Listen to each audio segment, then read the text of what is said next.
Hi everybody, my name is Shannon. Welcome to my channel, Another Yarn. Thank you so much for joining me today. I greatly appreciate it. You know, we've just had grandchild number 7. Of course, I didn't have anything to do with it except for, I birthed the I birthed the son who participated in the birthing of grandchild number 7. We know how that goes, right? So we were talking about making socks and or booties, and I ended up making him some baby socks. I did, and really like those. I need to make some more because you guys had some great suggestions on doing some of the colors, like with this one. And I know I still have not woven in my end. Look at that. But with this color right here of the mulled wine, which is one of the that is this one. That's this brand. That's the Yorkshire Spinneries, the West Yorkshire Spinneries signature yarns. And they come up with a new color every year, a new Christmas color. And I have left over for making this pair of socks, Christmas socks, that would be really wonderful to make a pair of socks for him. And that way, when he outgrows them rather quickly, because that's what babies do, Mommy and Daddy can use those little baby socks and put them on the Christmas tree, and really appropriate colors. So I love that suggestion. I just have to get around to doing it. We know how that works. So before he outgrows them, time to do that. And I also talked about how I don't like to make baby booties. They're so cute. They are absolutely adorable. Not my favorite thing to make. They just really aren't. We all gravitate towards things. Now I'm not going to lie. I think they're adorable, and I gravitate towards them. And do I have a couple of books for all baby booties and stuff? Yes, I do. Yeah, I really, really do. But yeah, that's just not my favorite thing to do. I was going through, this really should be a Tackle It series, right? I was going through some of my stuff and some of the bins and everything, and I found some of the small socks, booties, etc. that I have made in the past, a few things, and I wanted to show those that yes, I have made stuff, I have done them, they're just not my favorite thing to do. I have this. Okay, you're like, it's a sock lady, we know that. I know, socks are easy, right? I only have one of them. I don't know if I actually made 2. I don't think I did. I don't remember. It's a long time ago. But there we go. Just nice long sock right here. And that's what I'll be doing for our grandson, the latest one. Not in this color, but I will be doing that, making him some more little socks like this. And the funny part is, even with this, you're like, oh, that's fast, easy. It's really quick. I do remember this was not fast and easy. It was faster than an adult pair of socks, but it wasn't so fast that it's like, oh, it's only 30 minutes and you've got it done. I'll have to time myself. Maybe not. That'll sound like a job. I don't want it to be a job. But no, I think they do take longer than that. It's just you're not paying attention. You're just playing with doing other things, kind of a situation. Yeah, so I have that. I don't have the second one. I don't think that one was ever used for anything because, again, there was only one. This one, how cute are these? Look at these little, yep, and that's made by Shannon, cotton yarn, right? You know, I had a little tag on them. These were displayed in a yarn store for quite some time. This one came out of a book with baby booties, different baby booties and everything, and, you know, obviously made this one. I don't remember what book, so I couldn't find the pattern for you. I don't know. This is like 15 years old at least. I don't remember much more on it. But okay, so we have knitting, right? So we do have some knitting. You're like, yeah, you do a lot of knitting. I know, I do crocheting too. And you're like, okay, so this one I do have a pattern for.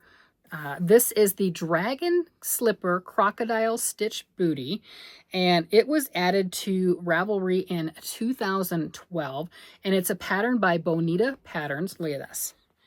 How adorable is that right there? That is a paid-for pattern. It is just the absolute cutest thing ever. And I made mine in 2015. So there you go. 11 years ago. Let me pull this up. Look at that. 11 years ago. Yes, I even sewed the little buttons on. I have a pair. There is an actual pair of them. These are the cutest things. And I think my oldest granddaughter, she did end up getting the opportunity to wear these when she was little. I know I made some while Mom was in labor with her also. I don't think it was this pair. I think it was another pair. But I love those. Those are just, look at those. Aren't those cute? Those are just absolutely adorable. If these were not so feminine looking, I would pass them on to the newest baby and say, hey, you need to have some pictures and wear it with them too. Look at that. Look at the sole with the single crochet on it. And then the dragon scales right here. Those take a little time. This is fingering weight yarn made on size C crochet hook. So I do know that information. But what does it say? Let's see. I made these, I started them December the 9th and I finished them December the 12th in 2015. Took a few days to get the buttons sewn on, go figure, right? And this was Nerd String yarn, and she is no longer in business, but this is hand-dyed, custom hand-dyed yarn.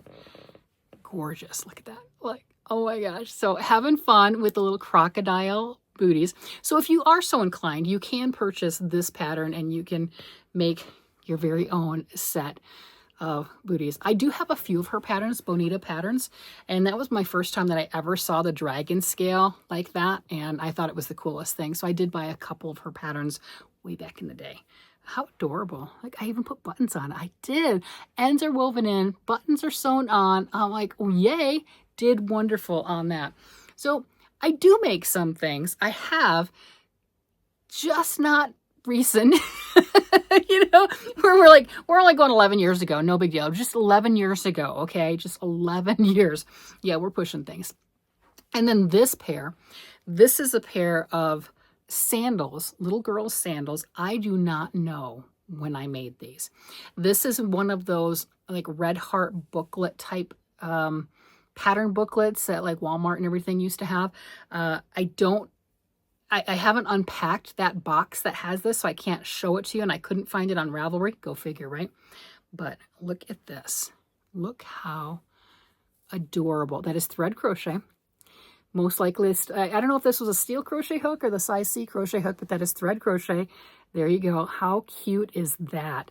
Just this beautiful little slipper right there, and the cute bow sewn on. Absolutely adorable. That is just the cutest thing ever. Yes, I do have two of them. Yeah, I do have both of them. They are so sweet. And I should do something, you know, equally cute for a little boy than I did. And I don't know if these were ever worn. I don't know. I don't remember. I don't remember when I made them. I think I made them years before we were ever in that prospect of being grandparents, but I don't know what year I made them. It was one of those, I just made them because I could, right? And yeah, they're adorable. They are the cutest things ever. These are what you want to use in your photo shoots. These are the things that you put on your baby, and they're not going to be walking around. They're not going to be doing whatever. They're not going to mess them up. They're going to be pristine and beautiful. But this type of things are those heirloom quality items that you want for the baby to have those pictures that you're always going to have around. And that's what this is. And you know, I don't know if they've ever been used, but my daughter is a photographer. They could be washed up. I know she does. Do photography for newborn shoots and things like that. Those, not newborn size, but she does do things like that. That could be a prop for that, but I don't know if I'd want to give it up though. Yeah, I don't think so. No, it could be, but I don't want to give it up. So I do make some other things. I kept talking about it, and I knew I had them, so I had to find them. I kept talking about how, yes, there are other booty styles, other feet things for babies beyond the actual socks that I have done. And these are things that ended up back, and I don't know how I have all of these, but I do, you know, and I know why I have this one, because I'm pretty sure there was not number 2. There was not a second one. And, you know, it's just one of those like, oh, here's an orphan. I don't know why. It's just a baby orphan. And I'm not really sure. I don't know why I just made one. But then again, if you've been around for a while, you know why I just made one. You know, because something else pretty came along, and something else beautiful was like, ooh, squirrel. Yes, let's go play. Oh my gosh, did you see that new yarn? Yeah, that's what happened. Oh, did you see the new pattern? Yeah, 100%. You know, and you look at like this type of stuff. This was logged in Ravelry 11 years ago. Yeah, I mean, 11 years. That's a long time. Yeah, that's what happened. That's exactly what happened. It is. It's okay. It's the fun things, finding different gems as I slowly, oh my gosh, it has been so slowly, as I slowly organize the stuff that I have, starting to just digest it, ingest it, whatever you want to call it, and deciding where things go. And I have found a lot of treasures. This is just one. And you know, these wouldn't be bad to put in like a little keepsake box, something like that, that shows the skills and the things that's like, oh yeah, I made things like that. I did stuff that way. I did the smaller, fine, detailed work. I mean, like I said, that's that is the thread crochet. That is thread crochet. Just this gorgeous, beautiful little baby slipper. Absolutely perfect. I know the book had a bunch of other patterns in it. The goal was to make a lot of them. Yeah, I don't think there were any babies around. It was just make them because I could. And thread crochet like that, it took a while. It did. There's, I mean, look at that. You've got all your little pieces. Look at that. All the little, you know, coming up and everything. I think it probably took a little bit longer to make than what I wanted it to. And then I had to make a second one, and I did.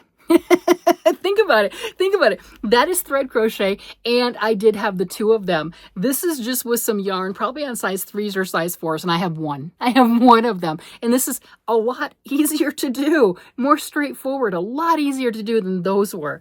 I don't know. So I do have fun back and forth. I have done things just because I can. No other rhyme or reason. They don't necessarily have a specific person in mind that I'm going to gift them to, that I'm going to make something for. I just wanted to do it because I could. And I'm unearthing a few more things along that line, and it's kind of interesting to see what old me used to do. Old me was crazy. Old me was fearless. You know, I did have a pattern for that pink one. I do know I had a pattern for that, but old me was like, I can do that. And then there was just, and it didn't matter. Books and patterns, you know, they'll have the rating system on there. You know, 1 star is supposed to be super easy, and then all the way up to 3, 4, 5, depending on the book. And so like, oh, that's super advanced hard. And I remember, even as, you know, a preteen when I first started crocheting, and yes, I first started crocheting with thread crochet. That was my thing. And looking at those and seeing, oh, look, this has 3 stars. This is 4 stars. It's supposed to be advanced. Cool, I'm gonna make it. And nothing bothered me, because just because the pattern said that, just because there's, you know, they would have stars by it or cherries or whatever their symbol was that said, this is hard, you know, this is for experience. And I'm like, whatever, I don't care. I'm making it. And I did. And one year I entered things into the fair. We were Michigan. Yeah, I was born and raised in Michigan, and entered things into the fair one year. And I got to enter things for my age group, which was, you know, young teen. And then I also entered into the open category, where I was competing with all ages, you know, people my age. I was competing against people my age in crafting, and I took home a lot of ribbons that year. It was the only year that we ended up going to the fair and everything, and entering things, but I had like a dozen or so things entered in there, and I had thread crochet, and I did sewing. Yeah, at that point I had some hand sewing and everything. Well, actually, might have been machine sewing, and I took some ribbons on that too. But the crocheting stuff, I had so many thread crochet things in the fair, and so many things I won in my own category, and then I also won in the open category.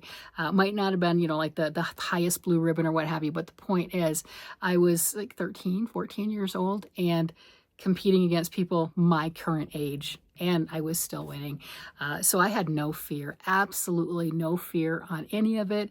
It didn't matter to me. I'm like, oh, okay, cool. I'm gonna make that. I'm gonna make it again. I'm gonna do something different, right? I had like some of the thread crochet doilies, and they had the motif in it, and it was the pineapple shape, and then they had other pieces on it to where it looked like tulips.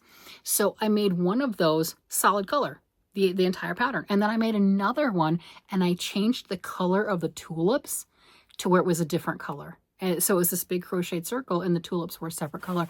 And I entered both of them in different categories, and they both ended up taking something. But I just, you know, changing colors, thread crochet, changing colors, and you had these 8 tulips with the different colors all the way around. Yeah, it didn't bother me. I mean, I was just fearless. I'd like to get back to that.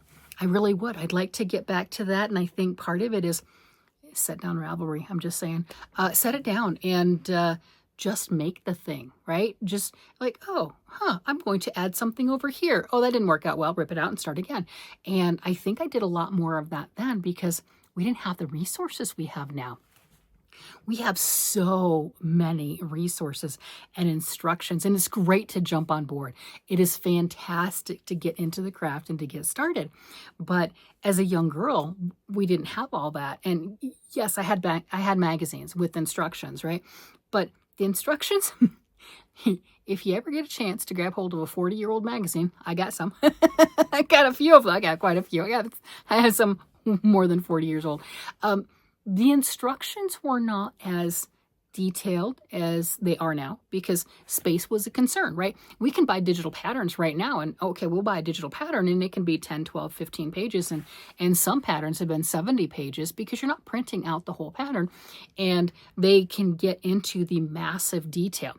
Especially if you do those overlay crochet patterns, they will do row by row and do a picture on every single one. And I'm here for it. They're amazing. But if it were a print edition, it would be a book like that. And I think Sophie's Universe is a crocheted blanket, and they did have the print edition, and it was like a book like that. Rightfully so. I get it. But as a child growing up, you had a magazine, you had very little limited space, abbreviations, and there wasn't that hand-holding that there is now, and you had to figure it out. You just had to figure it out. And that was kind of a trial and error, figuring out how to read the patterns and learn the code. My mom was legally blind, and so she couldn't read the patterns to me, but I could read the pattern, and she was very good at wanting me to learn that skill because she's like, you need to understand how to do this. You need to understand how to read the patterns. So I would read them, and if I got stuck on something, she would say, okay, what are you stuck on? What is it? I'd ask her, and she, what are you stuck on? I'd read it, and she would help me through it. She would help me learn how to connect the pieces. She helped me to figure it out to where when I came to that same thing next time, I had the reasoning. I had that connection automatically. And I thought that was really amazing. And I can really see that as I'm grabbing and I'm finding some of my older products. I feel like I was created with more of an abandon, just like it didn't matter when I was younger. I look at things that I make now and it's more structured, a lot more structured. And, I'm following somebody else's pattern. I'll go off the rails some, but I'm following somebody else's pattern. And I think I liked it when I was a lot younger better. I really do. Did I make as much? Maybe not, because you're ripping things out a lot, and that's okay. But the one of a kind uniqueness that came out of it, yeah, I think that's really it. The one of a kind uniqueness of I'm going to make this, I'm going to create this, and just doing it is absolutely fantastic. So as I continue to find things, maybe I'll find that little girl again. Maybe I'll grasp hold and everything and join in and work on some of those things just a little bit more. Well, anyway, that's enough for memory lane for me today. I don't know about you guys. So with that, I'm going to go ahead and let you guys go. You guys have a great day, night, evening, whatever it happens to be. And I will talk to you again later. Bye-bye.